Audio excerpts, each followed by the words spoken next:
Hello students and welcome to this part of data structure. In this part we are going to see something about representation of information. As we all know that in computers the information is stored in its primitive, that is in binary format. But what exactly happens at the basic level while storing and retrieving this data and information? Let us just go through detail and let us just try to understand the basic core concepts. The very first concept is coding and decoding with respect to it. Now, what exactly we mean by coding? See, we have a data or an information present in various different multimedia formats. The data or information can be in textual mode, it can be in numeric format, it can be in audio format, in image format, in video format, and whatnot. So, frankly speaking, the information is present in n number of various different formats. But unfortunately, our computer cannot process all this raw information as it is, as we process by using our human senses. We can identify, we can discriminate images simply by looking at them. We can discriminate, we can identify various different types of voices simply listening to it. So we don't need to do much of the processing which requires a mathematical implementation by using human senses. But that is not the case with computers. In computers, we have to convert every data piece information to a machine understandable form. So, if I have an image, I need to convert that image into the format which is very easily understandable by a machine. The process of conversion or a translation of your multimedia input to machine understandable form is known as process of coding. The exact reverse process, that is machine understandable forms conversion or translation to a human understandable form of either in image or in the form of video or in the form of text or in the form of numerics. So that representation or that translation is known as decoding of the information. So while representing your information, the coding and decoding plays a vital role. Mind well, if there is a problem in coding or decoding, that simply means your data can be lost.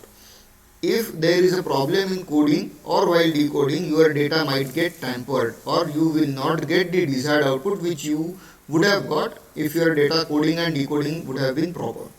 So data coding and decoding is the most vital part in representation of information. Now, as we have already seen that whatever input you have present with you in your hand, you have to transfer or you have to translate that information to a machine understandable form. Now, what is machine understandable form? We all know that we have worked with a computer which is a simple which is electronic device which works on electrical signals. So, while performing these things, the computer understands the format only in terms of electrical signals. Just for making it a universal format, we say that the electrical signals are in the forms of zeros and 1, that is a stream of the form of 0 and 1. Now the electrical signals which we have converted from your input or which we have generated from your input by processing it, the conversion of those electrical signal to universal format, that is in a sequence of binary bits in zeros and 1, this process is known as coding. Now after processing, our output device transforms them back into their original form, that is the form in which we humans can understand. So that form is called as decoding form. Now there are various different types of data elements present, as we have discussed earlier. It can be an image, it can be a video, it can be an audio and whatnot.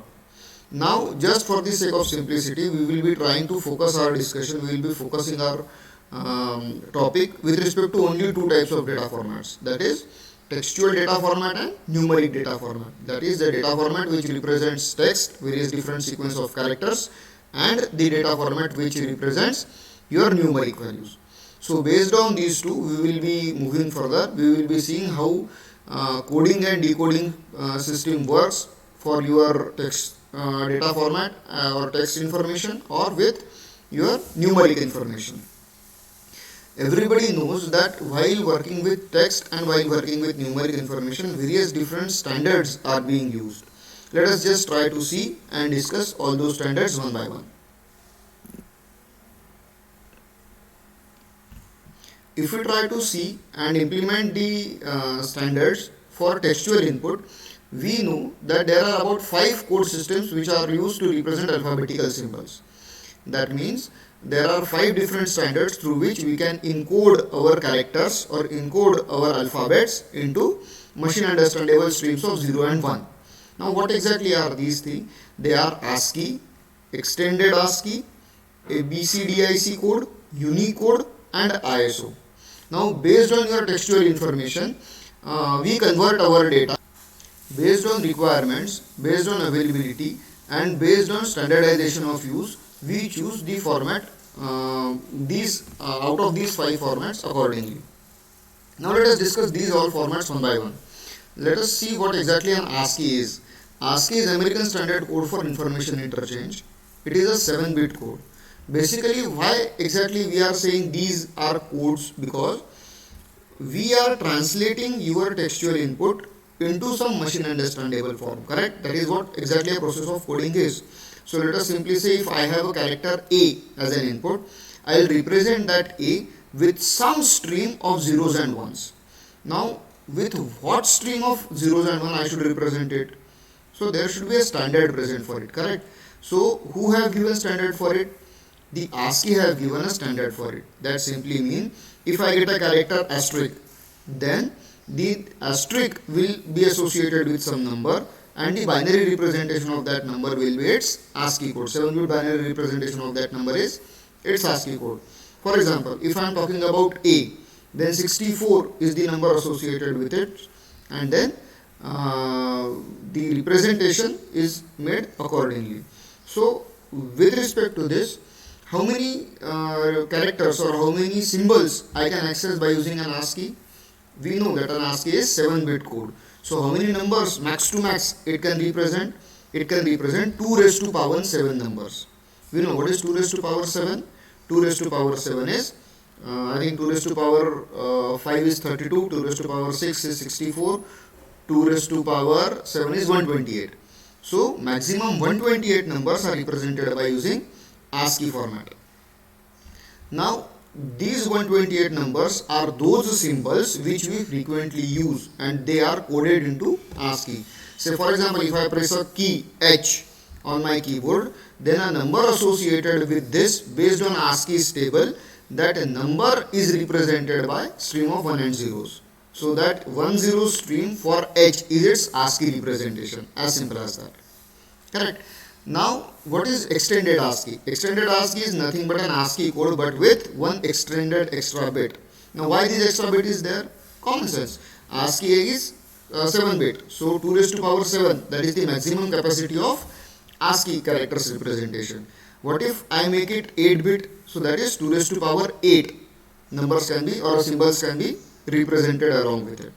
Now based on this, we have another standard present for number representation or code representation, that is EBCDIC. The name is Extended Coded Decimal for Interchange Code. Extended Coded Decimal Interchange Code. This is EBCDIC. It is 8-bit and it is mainly used in IBM mainframe. So as it is used in IBM mainframe, most of the IBM machines use EBCDIC code. Just like ASCII, EBCDIC also provides a representation of your characters which can be converted into stream of 1 and zeros. Apart from that, we have 16-bit code called as a universal code. We normally call it as a Unicode, and 32-bit code which is called as an ISO code. Normally these codes are used to represent various symbols from various different languages. So we know that basic ASCII is 7-bit code. So 2 raised to power 7, max to max 128 symbols can be addressed by using this. What if I have a 16-bit code? That simply means 2 raised to power 16. Those many numbers can be addressed. What about 32-bit code? 2 raised to power 32. That big number. Those many symbols can be represented and those many symbols can be coded. They can be given a representation in binary series 1 zeros. So that is the reason various different big numbered or big series codes are right now in use. Unicode and ISO are currently being used in most of the cases. Now this is all with respect to textual input. Now what if I want to represent numbers?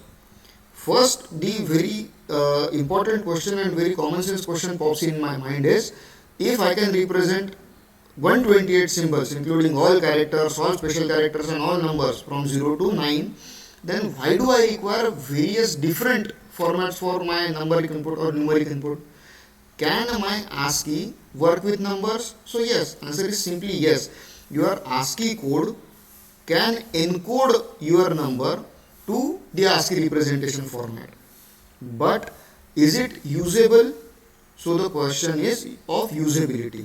So for that effective usability, we have to provide certain standards, certain formats only for numbers, which will make them more usable with respect to text. Now, why is the question of usability is here? It's simply said that whenever you work with data, only the nature of data, type of data and size of data for its encoding and decoding or for its storage or retrieval does not matter. Whenever we talk about data, whenever we talk about information, whenever we talk about intelligence, we do all those things with respect to the permissible operations which it uses. That simply means if my data uses permissible operations based on text, then my numbers cannot be effectively addressed with it. So if I want to process numbers differently for various different analysis and implementation, then I should have another set of representation for those numbers. And what are those set of representations? That we will be going to see. Now IEEE is the standard organization which provides the formats through which the numbers are addressed, the numbers are stored and numbers are retrieved, based on which most of the operations are written for their implementation. So in simple words, if I am using IEEE standard format, then based on those IEEE standard format, most of the coders or most of the developers define their operation. If I change the representation of numbers from IEEE to somewhere else, it might be a case that those operations might not be possible on those numbers. So we normally use IEEE formats for representation of numbers. And what exactly IEEE formats? IEEE formats are those formats which tell you or which tells you about how exactly a number is represented in memory.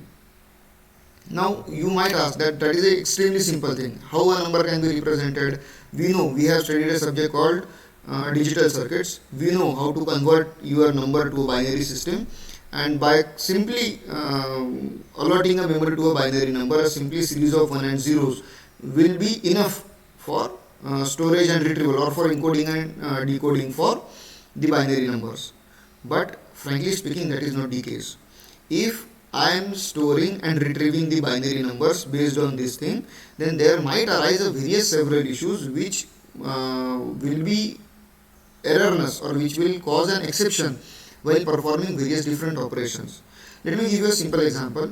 What if you have a floating point number present here? Now, if you have a floating point number present with you, you know that floating point number is comprised of two things separated by a decimal point. So how will you store the first half? How will you store the second half? Now, if you store the first half and second half differently, what will it? How will it affect with respect to its operation? Now, does it affect an operation? Yes, it does. How? Because if you convert your number, floating point number, which is represented in binary, to a floating point number in decimal, for that conversion, for decimal numbers left part you apply some different procedure, and for decimal points right part you apply some different procedure. So unless you give separate representation for these two, you cannot apply a single process for it. So there are like this, and there are various other constraints for number processing, and that is the reason we process our numbers mainly based on IEEE formats. Let us simply see in theory how IEEE number formats are used, and then we will be seeing exactly that IEEE number formats, how they are implemented with respect to IEEE code and an example. Let us simply see and try to understand what exactly the IEEE floating point format tells you about.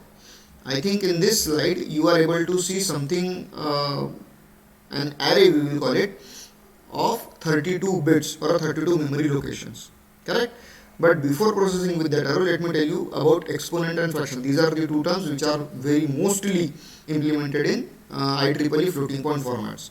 Now what exactly are these things? Let us just assume if my number is 200.07, then while converting this number to an IEEE format, what I do, I shift my decimal point. Let us assume I shift my decimal point to form a number 0.20007 into 10 to the power 3. This is simply a representation after shifting my decimal point. Now with respect to this, what is my exponent and what is my fraction? 3 is my exponent and 0.20007 is my fraction. Correct? Now based on this exponent and fraction, I store these two things differently, and I use these things, two different things, exponent and fraction, as a complete number. So what does that tell you? That tells you that the collection exponent and fraction can be used as a single number, but while performing the operation you can apply various logics for exponent separately and various logics for fraction separately. Now how exactly that thing is done? Now as per underlying architecture, if I consider about the 32-bit architecture, then floating point number is represented in 32-bit frame. Now what exactly 32-bit frame is? 32-bit frame is the memory location or a register which can address 32 bits of information. That means 1 bit information will take one memory location, so 32-bit will take a 32-bit array's memory location. Correct? So out of those 32-bit, bit number 0 to bit number 22, that means total 23 bits, right from 0 to 22, 23 bits are given for fractional part, and from 23 to 30, that is 23, 24, 25, 26, 27, 28, 29, 30, 8 bits. These 8 bits are given for exponent part, and the 1 bit which is left, that is called as sign bit. So if I talk about the complete architecture, first 23 bits is for representation of fraction, next 8 bits from 23 to 30 are given for representation of exponent, and the last bit present is representation of your sign. If it is positive, then it is given as 0, otherwise it is given as 1. Now in this format your IEEE number is to be encoded, or in this format your IEEE number is to be stored. Now let us suppose the decimal number is 100.25. So it can be converted as follows. What is 100.25's decimal representation? 100.25's decimal representation is 1100100100.01, and then this number can be changed for floating point formats as 1.0010001 into 2 to the power 6. Correct? And then this number can be next processed and can be stored in your 32-bit representation. In this portion of our video, we are going to see only up to the theory portion. The actual representation, how exactly these floating point formats work, we will be seeing in the next part of your video. Correct? So far, we have seen about the process of representation of information, how encoding and decoding process takes place. Then we have started with textual representation. For textual representation, we have 5 different formats, that is an ASCII, extended ASCII, EBCDIC. Then what did we have? Unicode and ISO. So based on those, we represent or we give information, that is 2 raised to power 7 for ASCII, 2 raised to power 8 for extended, 2 raised to power 8 for EBCDIC, 2 raised to power 16 for Unicode, and 2 raised to power 32 for your ISO representation. What exactly they do? They simply convert your input, textual input, to some encoded form, to some stream of ones and zeros. Correct? Now, then after we shifted our discussion from textual input to numeric input. In numeric input, we have seen how IEEE representation form works. In next part of video, we will be practically seeing with an example that how a number is represented, how a floating point number to be specific is represented by using IEEE standard code. So for that, we will be seeing the next portion, and we will be stopping here.